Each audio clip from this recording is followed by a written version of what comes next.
Veamos este caso. Los derechos fundamentales son uno de los avances más importantes de la Constitución política.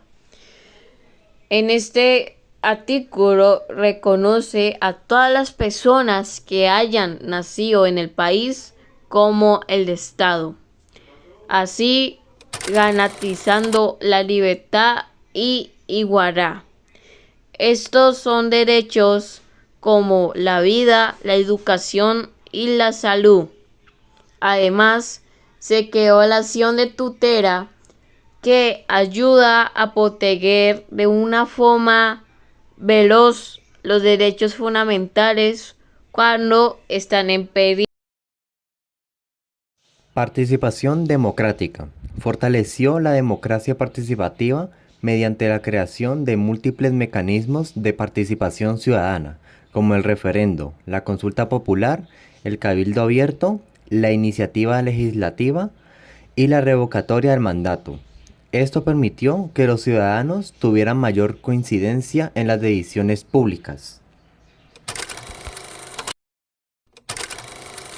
La descentralización administrativa consiste en transferir competencias, funciones, recursos y responsabilidades desde el gobierno central hacia entidades locales o autónomas, como municipios, departamentos o instituciones públicas especializadas. Su principal finalidad es acercar la administración pública a los ciudadanos, mejorar la eficiencia en la gestión de los recursos públicos y promover un desarrollo más equilibrado entre las diferentes regiones del país.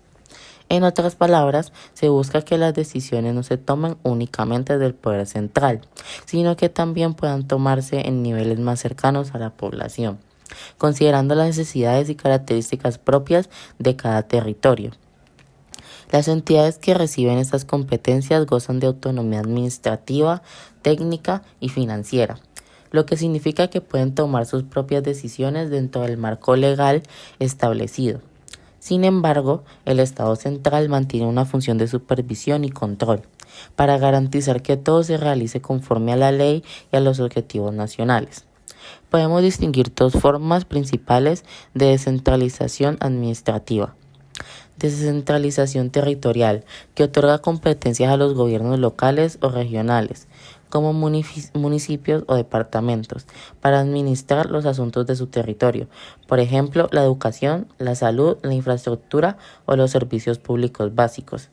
Descentralización funcional o por servicios, que se aplica cuando el Estado crea organismos o instituciones públicas especializadas como universidades, hospitales o empresas estatales, para que gestionen de manera autónoma determinadas actividades o sectores.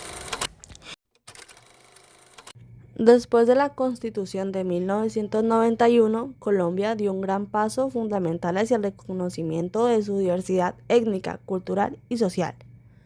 Esta Constitución estableció que el país es una nación pluriétnica y multicultural, lo que significa que reconoce y valora las diferentes formas de vida, lenguas, costumbres y tradiciones de sus pueblos indígenas, afrocolombianos, raizales, palenqueros y comunidades campesinas. Este cambio fortaleció los derechos colectivos y la participación de estos grupos en las decisiones que los afectan, así promoviendo la igualdad y el respeto por las diferencias sociales y culturales. Un claro ejemplo de esto sería el resguardo indígena, una figura legal que garantiza a los pueblos indígenas la propiedad colectiva de sus tierras y la autonomía para gobernarse según sus propias normas y decisiones. Sistema judicial. En primer lugar, se estableció la Corte Constitucional, encargada de proteger la Constitución, controlar las leyes y garantizar los derechos fundamentales. Asimismo, se consolidó el Consejo Superior con la función de controlar la carrera judicial y velar por el bien de la justicia en el país, promoviendo mayor transparencia y independencia de los jueces. También dio paso a la Fiscalía General de la Nación, encargada de investigar y acusar a los responsables de los delitos. Libertades económicas. Se introdujeron principios clave del libro de competencias y libertades económicas de modernización en el entorno empresarial. Esas medidas facilitaron la inversión nacional y la estrategia de reducir barreras y abrir el mercado de la creación y condiciones más favorables para el surgimiento de nuevas empresas y el impulso a la innovación. Fortaleció el rol del sector privado y redujo la intervención estatal en la economía. La protección del medio ambiente es uno de los principios fundamentales consagrados en la Constitución de 1991, que reconoce el derecho de las personas a gozar de un ambiente sano y el deber del Estado y de los ciudadanos de conservarlo y protegerlo. A partir de esta Constitución, Colombia fortaleció su legislación ambiental y creó instituciones como el Ministro de Ambiente y promovió políticas orientadas al desarrollo sostenible, al manejo responsable de los recursos naturales y a la preservación de la biodiversidad. Este reconocimiento implica que las comunidades, empresas y autoridades deben actuar con responsabilidad para evitar la contaminación, deforestación y deterioro de nuestros ecosistemas. Un caso representativo es el del río Atrato, en el departamento de Chocó en 2016, cuando la Corte Constitucional emitió una sentencia histórica en la que reconoció al río Atrato como sujeto de derechos, es decir, que debe ser protegido y reglamentado legalmente para garantizar su conservación.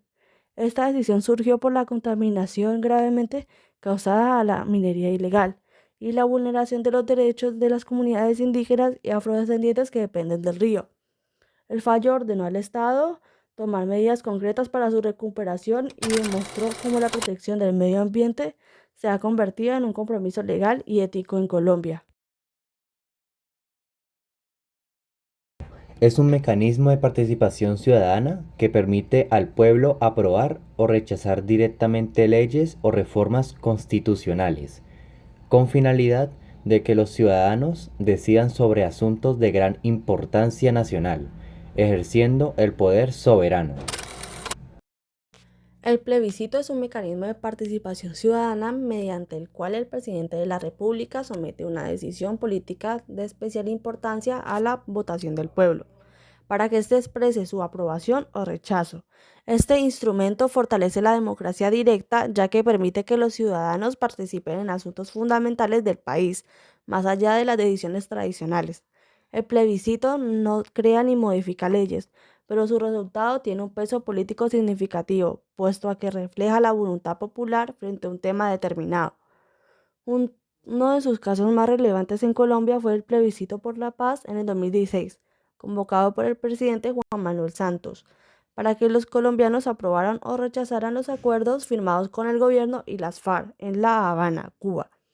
El 2 de octubre de ese año se realizó la votación y aunque se esperaba una aprobación mayoritaria, el resultado sorprendente fue no, con el 50,2% de los votos frente al 49,8% del sí. Este resultado generó un amplio debate nacional, pues aunque el acuerdo no fue avalado directamente por el pueblo, el gobierno buscó mecanismos para ajustarlo y posteriormente implementarlo. Este hecho marcó un momento histórico en el ejercicio de la participación ciudadana en Colombia. La consulta popular es una forma en que las personas pueden participar en las decisiones del país. Se usa cuando el gobierno desea saber la opinión de la comunidad sobre un tema de interés nacional o local. Esta consulta, los habitantes votan sí o no según lo que piensan y el resultado muestra la decisión del país. Un caso sería que en Colombia en el año 2017 se realizó la consulta en Tolima, donde los habitantes votaron el no a la minería en su territorio. Eso fue muy interesante porque demostró el poder de la comunidad Durante la época colonial, las ciudades americanas estaban gobernadas por una institución llamada cabildo, que era algo así como el ayuntamiento o el gobierno local de cada ciudad. En el cabildo trabajaban autoridades como los alcaldes y regidores, quienes se encargaban de organizar la vida política, económica y social del lugar. Sin embargo, cuando surgían situaciones especiales o de gran importancia, como una crisis política, una invasión o la necesidad de tomar decisiones urgentes sobre el gobierno, se convocaba una reunión más amplia conocida como Cabildo Abierto.